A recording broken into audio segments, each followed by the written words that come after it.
Good afternoon on what is a grey, overcast but mild day. It is Friday the 28th of January. I'm back in the Reed Nook with a nice hot cup of tea, a cat who is not ours, and some parcels to unbox. But I am going to start with this. Gangbusters, published by TSR in 1982, so it's 40 years old, and it offers a 1920s role-playing adventure game for 3 or more players aged 12 and up. Now this is one of the two sort of like the other role-playing games that TSR published in 1982, the other one being Star Frontiers, and this one they put a foot into a genre which was little explored, and by any publisher, even TSR. I mean, obviously there've been a Gangster from FGU, it's not 1979, something like that. But this is really just the first role-playing game to bring gangsters and prohibition to role-playing with basically, okay, there he goes, with any you know, basically with a big company behind it, as it were. And essentially, if you think about the role-playing period, how they would introduce the concept of role-playing would be, well, you remember when you were a child and you played cowboys and Indians? It's a bit like that, but with rules. Or it's a bit like when you were a child and you played cops and robbers, but with rules. And this is the role-playing game, essentially that concept of playing cops and robbers as a child, given form as a fully fledged role-playing game. So, Gangbusters, let's show you on the back. There we go, you can see what you get inside. Running for your life, you turn down the alley and freeze in your tracks. A dead end.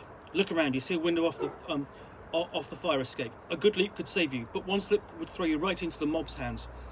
What started as a simple job has been turned into a nightmare, with a dead man in your apartment and Nicky McAllister's goons breathing down your neck. You fling away the empty, useless gun and hear the monsters charging down the street behind you.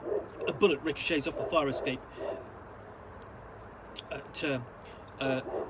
hailing and screams into the night as you haul yourself onto the rusted metal platform. A long dive carries you crashing through the glass at a heartbeat before the hoods below open fire. Safe for now, but where will you turn next? Where do you go when the mob owns the town and you're a gangbuster? The Roaring Twenties, the age of gangsters, prohibition, Model Ts and the Great Depression. Bootleggers and crime syndicates controlled entire cities, while gangs and bank robbers roamed the country. A handful of honest police officers, federal agents and private investigators were dedicated to freeing the public from the crushing grip of crime. You relive the adventures and exploits of those daring men and women with Gangbusters 1920 role-playing adventure game. Gangbusters role-playing game is different from most other games. Instead of simply rolling dice and moving pieces around the board, players adopt the personalities and goals of clever police detectives, legendary FBI agents, vicious gangsters from the 1920s and 30s. Players must face the problems and dangers of a life and death struggle against crime. Your decisions and your fast action determine whether you win or lose, whether the criminals are arrested or escape, whether your game character becomes a hero or is gunned down in a blazing shootout. This includes everything you need to play Gangbusters role-playing game. 64-page rulebook, 35 by 22-inch double-sided 4-colour map of downtown Lakefront City, showing detailed building interiors, a sheet of 84 cardboard playing pieces, a 16-page interactive adventure, Mad Dog, Johnny Drake, and 2 dice. So, you can see what you get there. So you've got the counters, the dice, the 2 rulebooks, and the scenario and the maps. So let's take a look inside. So let's just show you what I've got inside. So inside this copy, you have the counters there. So they've all been separated out, that's fine. No surprise given the game of its age. And we get into the rulebook. And everything you want on the rulebook, you've got a reference section on the rulebook on the back, so you can see everything. That's a great touch. And we go into this is essentially it's based on a Rick Krebs design, a Krebs concept and designed by Mark Akers. We've got a bit of introduction there. before we get into a forward and explaining what the game is about and how it's played. And you've got two lists there. So we've got qualities of an ideal law enforcement officer. So I'll show you that. And then the qualities of an ideal gangster. So qualities of a successful gangster: courage, toughness, investigative mind, deviousness, lack of loyalty, and dishonesty. Qualities of an ideal law enforcement officer: courage, toughness, investigative mind, deviousness, loyalty, and honesty. And then we get a guide to creating characters. So this is quite plain. There's not a lot of artwork in here, but everything here, creating characters, is covered in 2 or 3 pages. And then we get on to the basic rules and the basics of the game. I mean, it's fairly slim. It is only 64 pages, which by today's standard is not much. And then the basic game is pretty much like you would think the basic game in Star Frontiers. It's focusing very much on combat, and you have that movement and range aspect of it. So there's a tactical element to the play, which will come out further in the maps. I recently had a chance to play a GB1 Trouble Brewing run by Dirk of the Grognard Files. That was fun. My character did an amazing bootleg reverse, followed by a leap out of the car and over the bonnet 50 years before Starsky and Hutch did it. But didn't get to attack anyone because they've all gone elsewhere because I was the decoy. Anyway, so you have the whole moving around the counters on a map thing, vehicle chases, that sort of thing. It's very similar to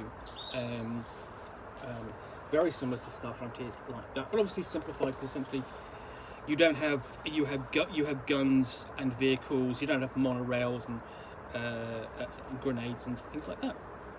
So we've got designing your adventures and characters in campaigns. You really got a case of you go with characters in campaigns. You're thinking character backgrounds and ages and ethnic background and things like and those elements of the game, which are all important, don't necessarily come into play for the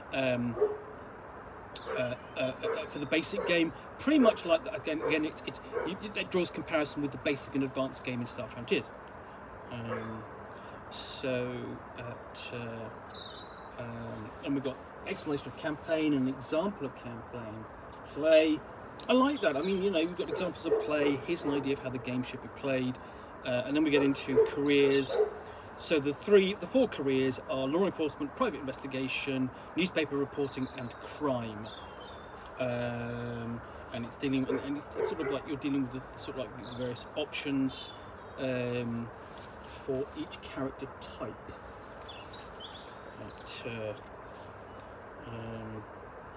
So you do have things in here, a guide to playing particular character types. So how to play an FBI agent, how to play a private investigator,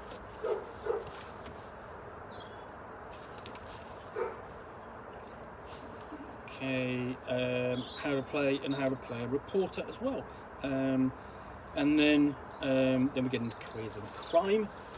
Almost the antithesis of most role-playing games you would have thought at the time, where you actually have players taking the roles of the bad guys in effect.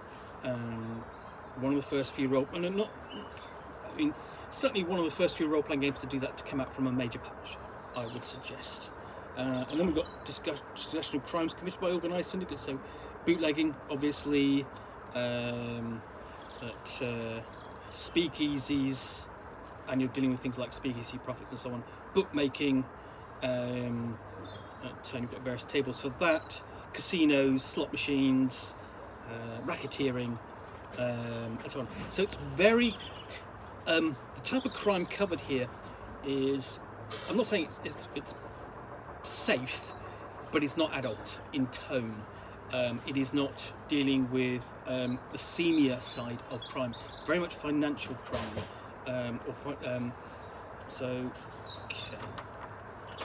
And that's no surprise given the age group at which this game is aimed at. If you were playing it today as adults, presumably you would either stick to it as is, you know, basically sort of like, you know, a certain degree of say whitewashing, you know, just not just making it not as mature as it could be, or you embrace that. Either works.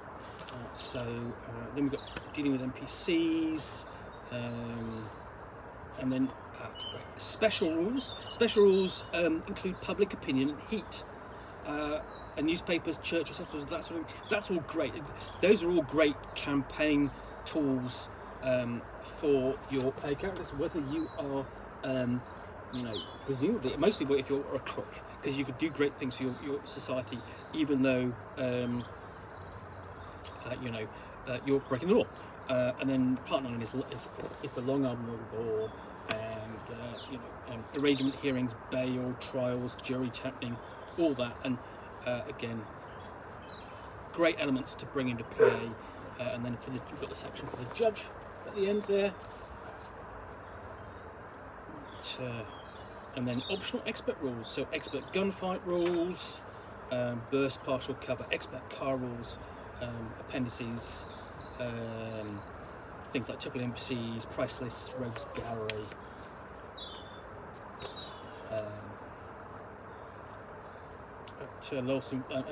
An actual, you've got a whole load of actual historical characters. You've got criminal class beginning there and running through here.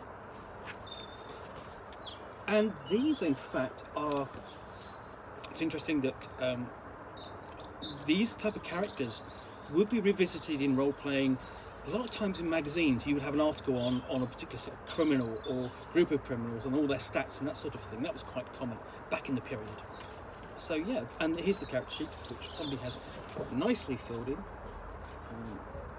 There we go. I could take a rub to that. So below that, you've got the RPGA sort of like letter there, flyer,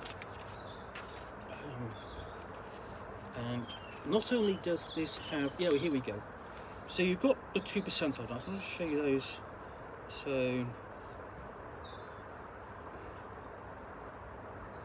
and then the same again for the B1. Okay. So you've got those percentile dice because it's a percentile driven system. You've also got the crayon in here because back in those days, as you can see, the dice were not inked. Inked dice were a later development. So what you would do is you would actually apply the crayon and fill in the numbers. That was what you were expected to do. Okay, so what else we've got in here? I'm sure there's a.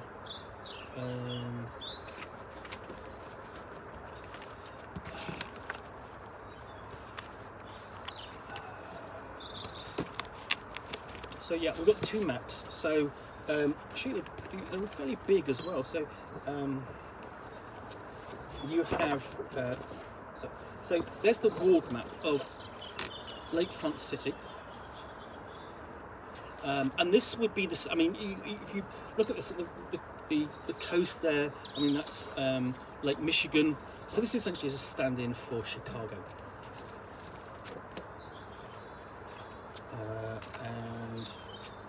And on the back you have essentially that's a kind of another street map and all the rail links. And that doesn't really work. It's just too busy to really get any details out of that. And then you have this big beast. So on the one side you have basically a big street map. It's just too big to really show you effectively. So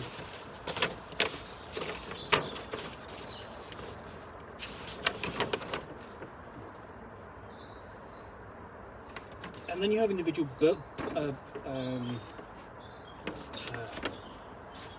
locations on the back. So you've got a bank there, restaurants, that sort of thing, hotels. So that's really big. It's quite big. And the idea was that you would actually move your counters around on it, move the vehicles, jump in and out of those. And then we have the module, which is Mad Dog Johnny Drake. Despite the dogged pursuit of federal agents and ruthless tactics of the Midwest toughest detectives, Mad Dog Johnny Drake still terrorizes the city of the tri-state area, spreading panic through city streets like hot, sticky wind and spraying bullets over sidewalks like raindrops in an April shower. This ruthless thug has been spotted in Lakefront City, and the Lakefront City Police Department has assigned you to assist FBI in bringing the hoodlums to justice. So it's designed for 4 characters, and you've got pre-rolled characters there, and you've got a record sheet for characters and their progress, and essentially playing guide there, and it's this is very much a programmed adventure, and very much like the first adventure, the basic adventure for Star Frontiers in the basic book, but this is much larger, much longer, and you have to play through this, and there are over 100 entries in here. And the interesting thing is, it's the sort of thing where you play through and you have to agree, the player characters have to agree to what they're going to do. So yes, that is Gangbusters Roaring 2020's role-playing game, introductory module, Mad Dog Johnny Drake. Unlike all the other adventures, which would be not programmed, some of them you could replay. There's a Margaret Wiseman and Tracy Hickman basically did an adventure which you could repeat, bit with forecasting elements of the Ravenloft setting or mechanics. But yeah, so this is Gangbusters, and I think that is actually so